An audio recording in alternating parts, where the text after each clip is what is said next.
আমি চলো রেস্টুরেন্ট থেকে ঘুরে আসি।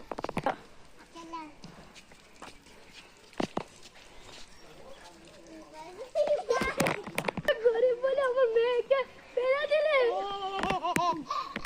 সামনে আসবে কেন? আমরা গরিব বলে দাম নেই। হ্যাঁ দাম নাই। মুখটা দেখো। আমি তোমার মেয়ের মুখ দেখে কি করবো? রেস্টুরেন্ট থেকে ঘুরে আসি। গাড়িটা বা পুলিশকে ফোন করবো? গাড়িটা আমার। গাড়িটা তোর নয় আমার।